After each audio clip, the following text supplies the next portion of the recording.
and welcome back to my YouTube channel. My name is Shiro Juguna and I am back with another video. Today we are having a special guest. Hello folks, my name is Anthony. Happy to be here. First time guest, all time listener. Thank you so much for the 238 subscribers. And not even 2 months, 1.5 months. Oh, that's awesome. 238. Yeah. So, yeah. Today I'm joined by Anthony, and we are going to be talking about grief. Yeah. He's going to tell us more about himself and more about grief as he celebrates his mom's 5th year death anniversary. Yeah, so he's going to tell us how that journey has been and how to navigate grief. And yes, stay tuned to the end of this video. Let's go. So yes, everyone, we are having Anthony, as you can see. And Anthony, could you tell us more about yourself? Hi, my name is Anthony Njoroge. I'm 24 years of age. I'm a 4th year University of Nairobi student, Economics and Statistics. Namaliza mwaka. And yeah, congratulations. Yeah, congratulations. Finally. I've been in uni for a long time. So yeah, and I am Shiro over here's neighbor. I stay close by and we go to the same church, and yeah, those are some of the things I can remember about myself. And we walk together. And we walk together. Yeah, that's true. So Anthony, do you have a girlfriend? Wow. You'll start asking in the comment section. Please hook us up to Anthony. Slow your roll. Ladies, I do have a girlfriend. Spoilers. Yes. Oh wow. I have a girlfriend called Tamara. Tamara. She's called Tamara Nahanu. We've been dating for 6 years.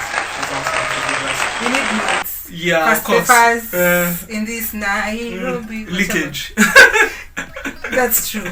We just need something. You guys, if you want to see Tamara in the next video, comment in the comment section below and say we want to see Tamara. Yeah, and I'm going to bring her in the next video. Yes. These guys have been dating for 6 years, and I know what you guys are going to say. Oh, get married. You're dating someone for 6 years. They started dating after high school. Check out. Yeah, still getting to know each other. Or take it easy, or take it slow, you know. Hakuna haraka. Don't pressure people working the way. Okay. Oh, wow. But it's in the cards, people. Anachekanga hivyo. Yeah. Anyways, yeah. So yes, that was like kidogo of a nice breaker, because yes, we are talking about grief, and yeah, Anthony is going to take us through his journey of losing the mom, and you know, her hitting her 5th year death anniversary tomorrow, when the video now comes out. Right. And yeah, he's going to tell us how that has been for him and his family. And yes, guys, watch to the end. So Anthony, could you take us through how from the day that happened to how you've come for the past 5 years? Yes. Of course, break it down in terms of right. Yeah. In terms of what happened. Yeah. Alright. Well, first of all, I'm happy to be here talking about this. Karibu. Gang. And yeah, I hope everyone is doing well.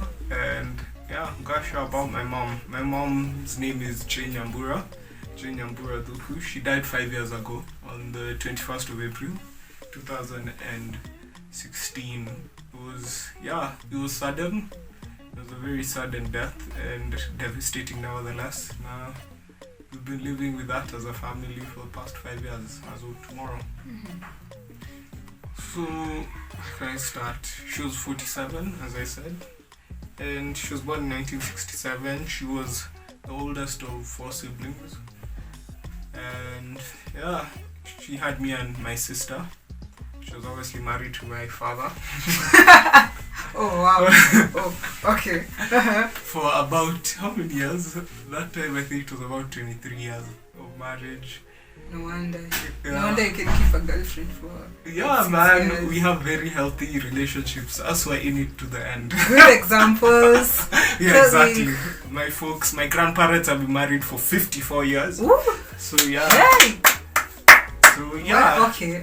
Long marriages stick. It's a legacy of exactly. A healthy families. Oh, healthy family relationship. So am I to break that? Oh, so yeah, that's true. True. Hakuna example. Moving on. Hakuna example. Yeah, is in Nairobi. You know. No. Like, I don't play like that. Yeah. I like a stress-free life. That's true. Stuck in Mashida. You don't want to. But then there's something that. Okay, this is far from what you're talking about, but it's important.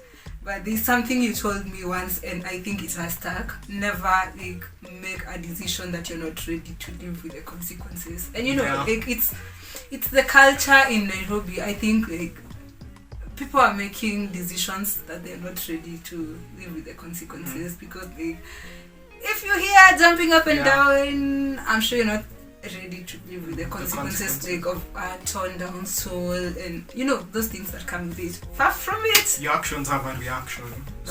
Always expect that if you do something, someone else is going to react or something's going to happen. That's true. So if you're really ready and willing to live with that, all then well. Anyhow. All the best.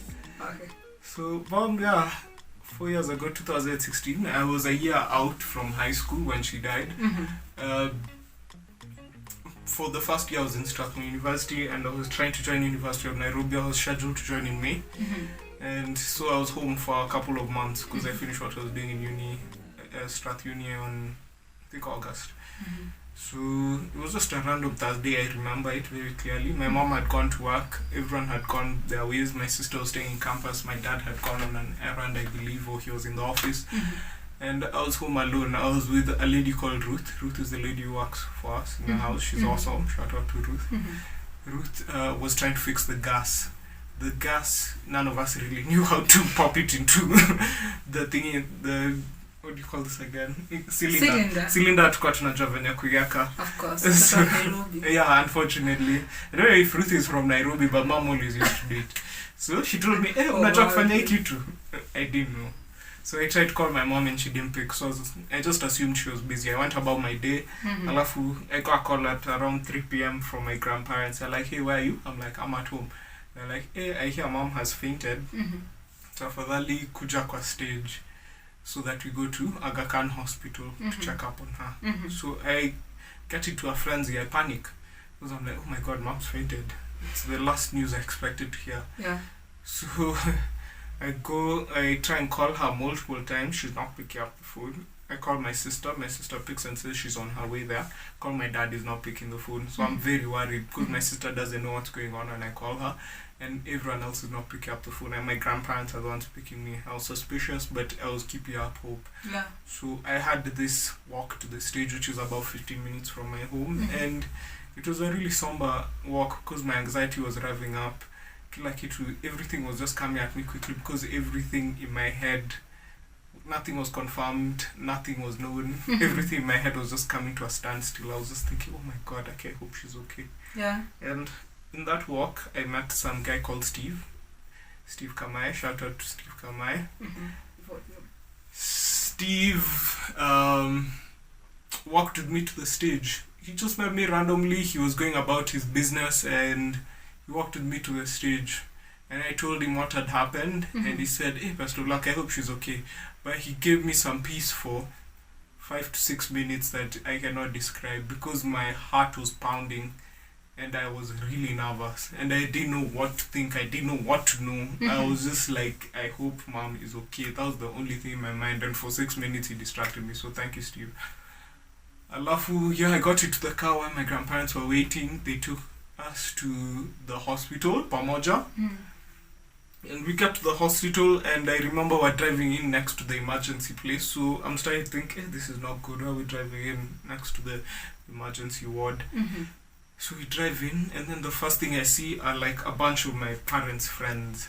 My dad isn't there, but I see like some of the nuns who went to church with my mom, some of our family friends, some of her friends, a good number of her colleagues. It's just a big group of people, over 30 at least. Over 30 people. So I'm like, oh, this is not good. And then I see my sister first. So I rush to her. I'm like, hey, Elsie, how are you? I don't know. I don't know what's happening. I don't know if I'm okay. I don't know what's up. So comes out dad from some room which was in the hospital. He's like, come with me, guys. we need to talk to the doctor. So at this point you start getting a bit in denial, and you're like, oh no, because we're not like blind to the fact that all these people are here. Yeah. And you get nervous and you start walking with a couple of friends. It was a few friends of my parents, my grandparents, my dad, Elsie, my sister, and we walked into this room, and then a lovely Goan doctor came to talk to us. She was like, so mom was rushed in at around 3 or 4 p.m. having fainted in her office, and they brought her in, and we tried to resuscitate her, but to no avail. She's gone. Mom is dead. And I remember before she could even finish those words, my eyes had started welling up. Wow, this is hard to talk about. My eyes had started welling up, and like you start shaking, and I couldn't see anything. I remember my eyes were like this, full of water or tears. And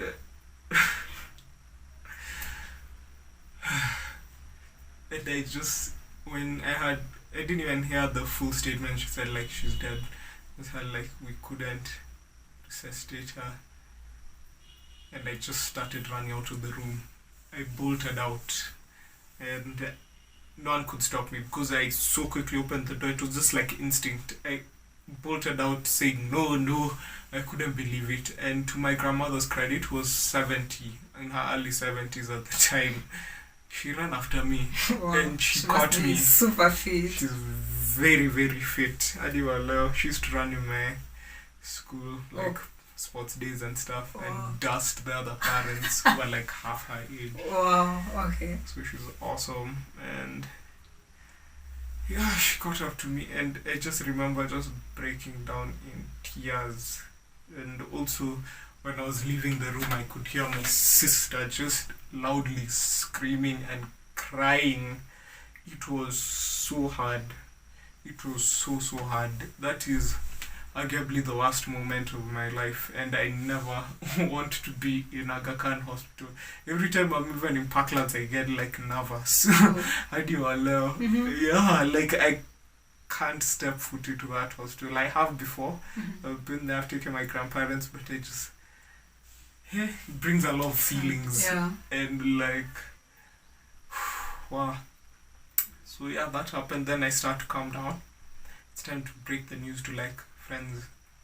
So the first person I called was my girlfriend at the time, and still today, Tamara, 6 years down the line. That relationship is interesting. In time you'll know. What? And she was in Australia at the time. I called her and I told her what had happened, because I was talking to her as like everything was unfolding. I was told mom was not feeling too well, let me go to the hospital and check out. Yeah. I told her, yeah, she's gone, she's dead. And she also started crying on phone. I started crying.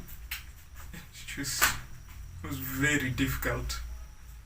Very, very difficult breaking that news to her, and just, but to her credit, she was there. She let her folks know almost immediately, and they supported me ever since. Even then, that same evening, her mom called.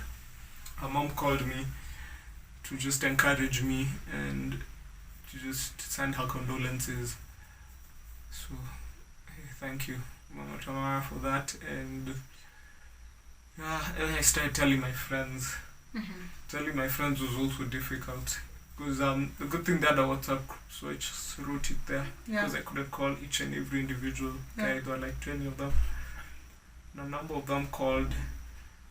They sent their condolences, and they were very gracious, and they were very understanding, and they just wanted to be with me. They were like, where are you? It's like, I'm at the hospital. If I'm going to see people, I'll see them tomorrow. Okay. And true to their word, the next day, they were over at my house. About 6 or 7 of my friends from high school. Wow, so nice. So it was really good. Yeah, they're awesome. Patrick Attack, Sanzu, Gideon Masase, you name them. I can't remember everyone's names. I can't recall. It was a difficult day. Yeah. But thank you guys. And Yeah, and then my sister at this time was also like really distraught. So I approached her and I remember her giving me this bear hug. And I'm not that close with my sister. Okay, I am, but we weren't that close at the time. Yeah. And she just gave me that hug also, and I just clutched and clasped onto her. Yeah. Nah, we just cried, man. And then family was coming by. I tried to console us, tell us to take heart, and it was tough. We were in the hospital until around 11 in the night. This whole time we haven't even told the lady who works in our house, called Ruth. But the news did get to her finally that day, and she was waiting for us at home, but we were so late that she just left and went home. She was waiting for us. But we saw her the next day. So that evening I didn't even sleep. No one in the house actually slept. My dad was downstairs trying to write a eulogy for some reason that soon. My sister was in her room just weeping and sobbing. I was also in my bed just weeping and sobbing and tossing and turning in the bed. Until some point we all just came out downstairs at around 3 a.m. No sleep, pure shock. Yeah. Just to talk about exactly what had just happened. And for the first time in like ever, like I think also in my life that I could remember, I saw my dad cry. That must have been hard, obviously, and you know, like the sudden happenings. Cause, well, I hear people saying at some point in my life I lost my uncle, but then he had suffered, like he was sick for, I think, over 5 months, and then we got to this point where, when you just look at this person, he has suffered, and you just like, oh God, could you just like heal him? Yeah. And at this point, you like accept him. Like God's healing could be anything; it could be death and whatever. But when things happen that sudden, right? Like you know, like sudden happenings, and then like you were with this person in the morning, and they did have like an issue. I think it's even harder for you to process. And man, I'm so sorry. Like you know, I know like it's good. Inconsequential stuff. We were talking about how like the neighbor was keeping some kids' balls and she wanted, like their football had gone over his fence. Yeah. How she wanted to talk to him to try and get him to return the ball. That's what we were talking about the previous day. Imagine, and now you just like, imagine yesterday a time with this, she was here, she wasn't. I know like, it can get super hard, but then like I have been like your friend for over, I think we are almost taking like 2 years. And 2 years, like right? I hear you talk about like your mom in such high regard. You know, like I hear you say nice things about your mom. Yeah. And, how she was a teacher, so like definitely, you know, teachers are awesome, and like I hear you talk about stuff that she taught you and stuff that she would do, and yeah, do you mind like sharing just two things, like the best of the best, 2 things that she taught me, you hold dear that you took from her? That I took from her? Yeah. Her looks. Oh wow. Oh, okay. I mean, obviously, that one goes without saying. But okay. 2 things I took from my mom: kindness and strength, grit, if I can call it that. Kindness, because my mom was the most gracious human being I know. She took time to learn all my friends' names. She took time to have conversations with all my friends.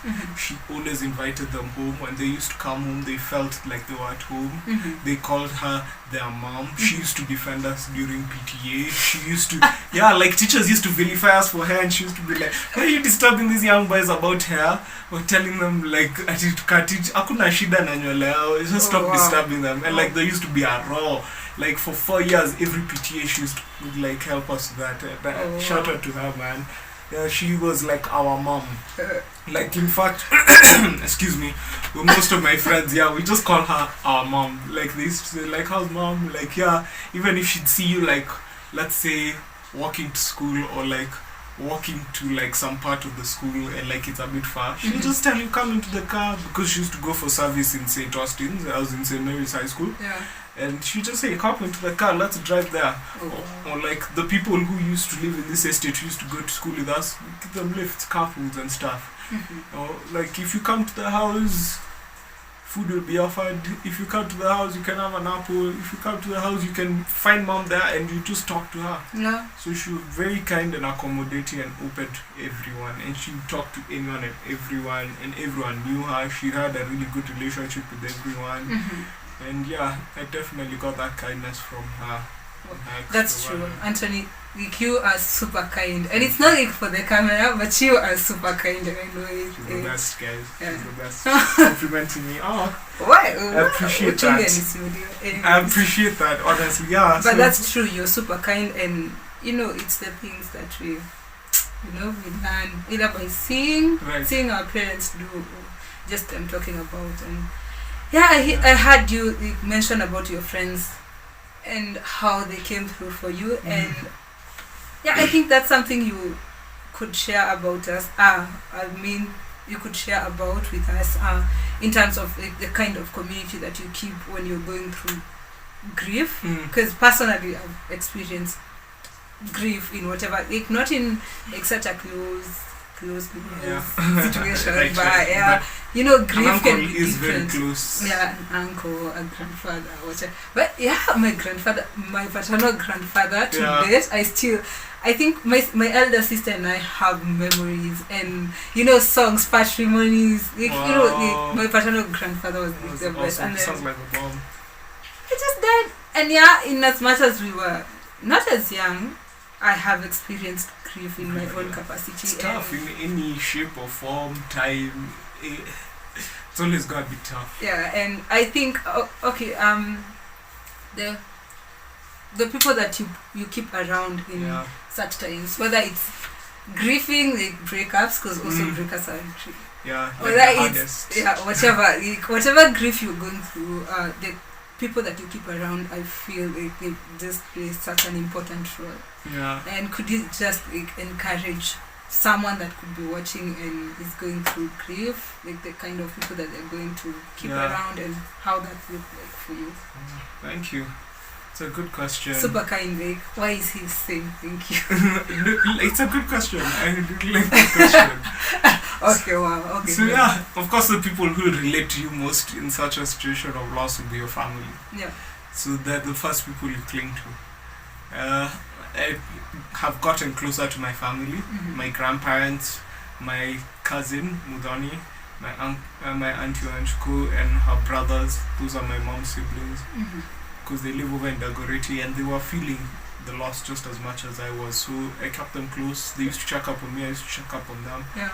I wasn't that disciplined with it, but I tried. And that's what we can do. Yeah. So keep the family close for sure. Because it's family at the end of the day. It's family. Yeah. And with regards to friends, I had my friends from high school. Yeah. Kina Patrick Ataka, Kina Sanzu.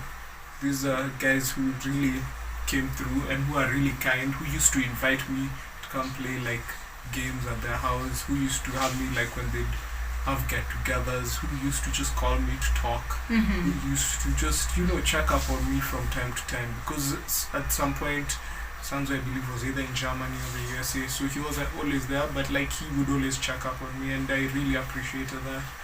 Friend called Ben, and of course one of the most important people I had in all of this, family and friends aside, was my girlfriend. Oh, Tamara again. She comes up again. Yeah, Tamara. She is nice and Tamara kind. is awesome. Yeah. She was so kind and nice, and like she wasn't always in Nairobi. She was in Australia studying. So when she'd be in Nairobi, she'd take the time. She'd come see me. She'd check up on my sister. She'd be there with us during all of this, and she'd hear all the outbursts. Because that's the thing with grief, by the way, guys. That's if you're not angry about it at some point. You are some superhero, because I used to get angry all the time. I used to get like fed up, and I really used to stretch her. But to her credit, she stuck by me and she understood and she prayed for me. It's very important. She prayed for me even at the time. I unfortunately had lost touch with God because I felt like I was being punished. Yeah. But that was, so my friends, Tamara was praying for me and it really helped. It really kept me grounded, even though I didn't know that at the time. But yeah, it kept me safe when I was angry with God at the time. But yeah, as we went along, as life goes on, in those 5 years, you live and you learn, find your way back to God, Yeah. you grow, and yeah, having friends who pray for you, especially these new friends, like, because I consider them new friends, all my church friends, New friends? shout out to my church friends, Yeah. who I've known for 2 years, have been also incredibly supportive, even though I don't give them an easy time. But not as hard, you know? No, not that bad. I could be better, honestly. Yeah, so that has been a really heap of help because I'm still dealing with it. Yeah. I'm dealing with it every day, and yeah, I have to say, like, having the company that I have, the people around me who listen, who talk to me, who counsel me, it's a huge blessing. I cannot be happier about that. Oh, thank you so much, Anthony, for coming over and sharing with us. Thank you. And I believe we should have like a part 2 of this because this is a part where you went seeking for professional help, something that also we can talk about, and also like finding God, how you found your way back to God, because at some point again you felt like God was punishing you for something. Right. So like, guys, if you want to hear part 2 of this, comment in the comment section down below, and don't forget to comment if you want to see Tamara in the next video. And thank you so much for watching, and thank you so much, Anthony, for coming. Thank you for having me. I really enjoyed this. This was quite something. It was very emotional, but I enjoyed it. Thank you for having me. But you killed it. I mean, thank you. You're just doing like way better than I thought you would. Oh, wow, that's high praise. Thank you. I'd say you're doing really well, man. Shout out to Sheena. Sheena's been doing. Sheena, did I call you Sheena? You can cut that out. Maybe like I'll record again and then. Imagine you mentioned Sheena Shiru. You see that it's close. No, it's not even. Anyway. Shiru over here has been doing a great job, and I just want to commend her for taking that step, doing the YouTube videos and really sticking to it and talking about really important stuff. Thank you. And I'm so happy to be here, even though I've called her Sheena. And I'm harsh about it. I apologize. Anyways, you want to do the outro? Yeah, sure. Okay. If you guys want to see more videos, click the subscribe button, like, share, and comment, especially when I come next week, because I'm coming correct, and like the stories I have, they're bomb. I think you might want to tune in. So subscribe, guys. Okay. And thank you for having me. And you guys have a lovely day. Be safe. And wash your hands. Wash your hands. Sanitize. If you can get vaccinated, go ahead. Social distance. All the good things. I've become MOH here, but all the things they tell us to do, fine. Save lives. Thank you so much for watching, guys. Thank you. If you haven't subscribed, make sure you subscribe and give this video a like, and also like wish Anthony and his family well as they hit that mark of 5 years. They're doing well. I can see like he's strong. And until next time, you guys have a good one. Bye bye. Ciao. Thank you for having us.